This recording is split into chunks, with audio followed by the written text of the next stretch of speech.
Okay, so we're done with episode 10 of All Stars 10, which means that we have 8 queens left in the competition. Cynthia has been eliminated, but she did put up somewhat of a fight. With the first 3 episodes having a different format to this and the upcoming 2 episodes, you might think that it's going to be tricky to rank the queens based on their track records. But it's not hard at all. Anytime in the past we would compare queens' track records from different formats, we would use percentages, as in percentages of how many points each queen had earned of the possible maximum, with the maximum being a track record where a queen places the highest in every episode she competes in. What we can do is just calculate the percentage for the first 3 episodes and then the percentage for the next 3 episodes and then compare the means of the two values. Obviously, since we've only had 1 episode now, the maximum will be calculated just with this 1 episode in mind. The format for the first 3 episodes is the Safe to Win format, adapted from the full version of this format that was first used on All Stars 4, since I don't have the time now to explain to you that, for example, even though Cynthia finished episode 3 with 9 points, she earned 0% of the maximum amount of points she could have earned. I am just going to adapt the point system so that it is clearer. So we will do 0 points for safe, 1 point for high, 2 points for top 2, and 3 points for win. Now, you might say that here mini challenges are worth more than originally, and you would be very correct. Originally, they represented not even 20% of the maximum score per episode, but now they represent 33%, double the original amount. However, this does not change the ranking, and after the 10th episode, the mini challenges further get neutralized due to Irene's safe placement. I say only Irene because she's the only one that won any mini challenges in this top 9. I had to add this because I know somebody will tell me that, actually, Denali won the mini challenge in her second episode. Well, Denali's not here, is she? Therefore, for the first 3 episodes, the maximum amount of points a queen could have earned is 9, and that is our 100% for the first 3 episodes. For the second batch of episodes, the format is the regular season's 0 to 5 format, and the maximum will end up being 15. But for now, it's just 5. Again, because we've only had 1 episode so far. We calculate the first percentage, then the second, we add them together, divide by 2, and we get our final score.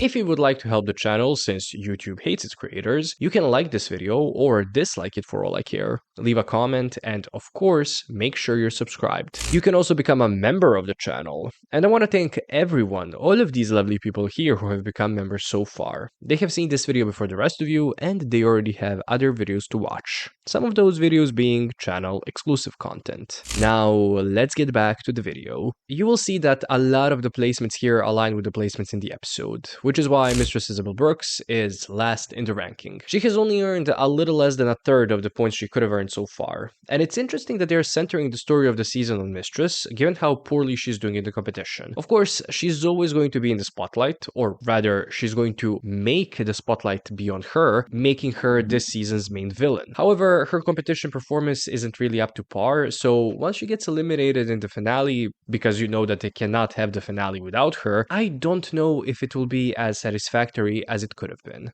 In the 7th place with 36.6 recurring percent of points earned, we have Aja. Aja did really have a bad episode here. She didn't do well in Snatch Game, and just personally, her look was not it on the runway. She also struggled in the workroom, given her situation in life at the time of filming, and, hopefully she's in a better place now, but yeah, the edit in this episode has set up Aja to either have a heroic elimination or a complete face turn that will lead to her winning the season. I'm thinking it's going to be the former because the queens at the top have some really strong track records, and it wouldn't make sense to crown Aja the way that things are now. But who knows? Maybe she wins next week and then dominates the finale.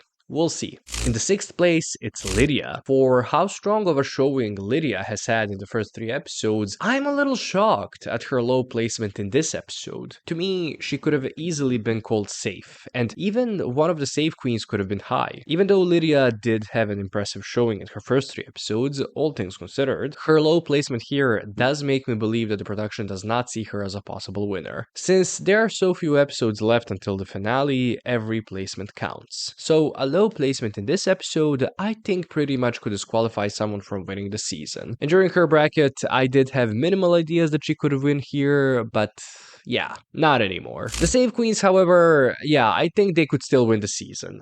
Daya, who's in the 5th place here, it's interesting that for such a big character on season 14, Daya is not much of a presence in this season. I can't remember if we heard anything from her in this last episode, other than the fact that she's close with Bosco, which is more of a compliment to Bosco rather than to Daya. I don't know, man. I always enjoy Daya, and I love her style of performing, so I'm hoping I see her doing well in the finale.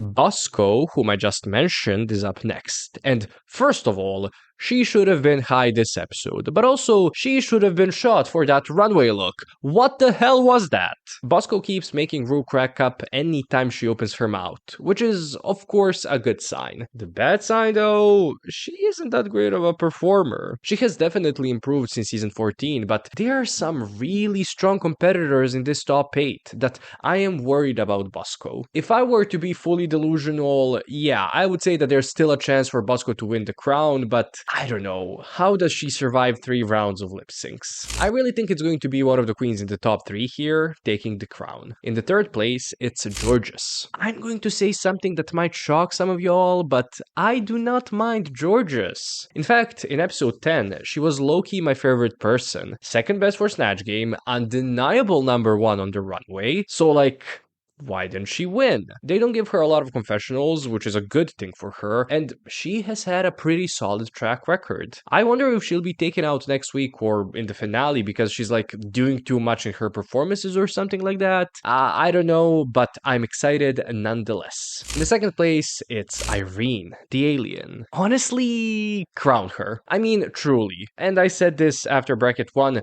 I wouldn't mind either Irene or Ginger winning this season. But just imagine the story of Irene winning it. First eliminated on her season, which made her want to prove herself even more. She comes on All Stars and dominates the competition. Since next week is the talent show, if she wins that episode, she should 100% win the season. Because, again, it would be a full circle moment. I assume that the storyline of next week's episode is going to be about Irene knowing that she has to do well, and honestly, it would be a huge shame if she got eliminated again in a talent show that's actually not a talent show. And in the 1st place, yes, it's Ginger. Are you like so mad that Ginger is dominating this season? Are you mad that she received favoritism and capitalized on it in her bracket, performing very well in all the challenges? On the other hand, are you mad at the production giving other queens favoritism in previous seasons? No, you're not? Because it's okay for the queens that you like to get favoritism, but for the ones that you don't like, that's not okay. Got it. Yeah, Ginger did great this episode, and 3 Snatch Game wins is an insane feat. I wish next week's challenge had been a design challenge so that we could actually see Ginger struggle a little, but alas, a talent show. Yeah, Ginger's gonna kill that one too. And y'all are gonna be so mad. And that's it. That's the video. Who are you rooting for now out of this top 8? If you post a spoiler, I swear to God I will find out where you live. Thank you for watching.